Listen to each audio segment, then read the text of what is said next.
So lastly, today if you're looking at 5-bedroom, there's only one layout facing the AYE at 1776 square feet. If you talk about neighbouring competitors, you have Clement, they have 5 bedrooms.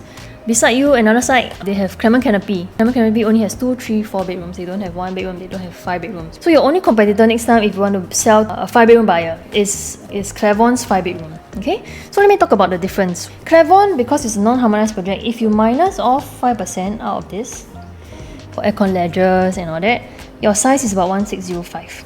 So ELTA coming at 1776, okay, quite a good draw, but we want to also understand what are the differences to look out for and what kind of matters for a 5-bedroom buyer, right, today. Clement comes with a private lift, ELTA doesn't. ELTA, it will be a shared lift lobby. They also have this landscape kind of living dining area that is living dry dining living area, dry kitchen living dining area. Both of the junior master rooms are tucked away. Right, so this is not much of a comparison. ELTA comes with a powder room here, so that's perfect for guests. For Clement, you probably need to go to the third bathroom here, which is kind of like the users of the people living there. So functionality wise, I think it's good for helper, good for ELTA because one, you have utility here that will fit in a helper. At the same time, you also got a store. But for Clement, right, once you enter back kitchen, the home shelter will have to be a helper's room because you don't have additional space for additional utility and all that. This part of the kitchen, I do like it more because just purely because of functionality. ELTA also has a Jack and Jill bathroom here, which I like. The width here, towards here and here, my estimation is ELTA might be a bit wider than this one. But we'll wait for the developer to give us the dimensions and all that, and then we can compare a bit closely.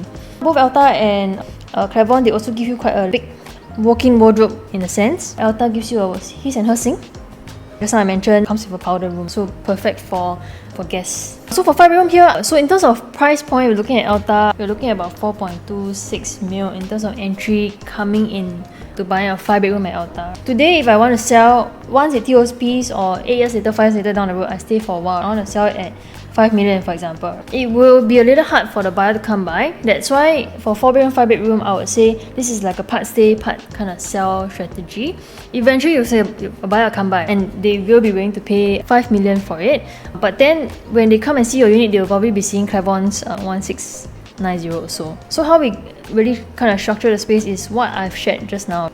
The pros and cons, what outweighs another. So today, for example, today you want to buy a 5-bedroom, you're considering between ELTA and Clement. So these are the differences that I've just mentioned just now. And also understanding what your future buyer wants for a 5-bedroom. Private lift will definitely be a draw, I would say. But the living space inside there, I think is important as well. So that's where I feel that ELTA's kitchen area, a bit more functional here for a helper to stay, right? And mostly for 5-bedrooms, like more than likely you definitely have a helper. Or if you're kind of downgrading from a landed property, you also most likely will have a helper. That's my assumption. So yeah, to find that buyer will come by, but you need to be able to find the layout that will suit them more. So in this case, for me, I would likely be able to forgo the private lift for my helper to be able to sleep a bit more comfortably. Plus, I have some storage as well. And also one thing to note for helper, there's a small window for her as well, right? So a little bit more comfortable, I would say. Okay.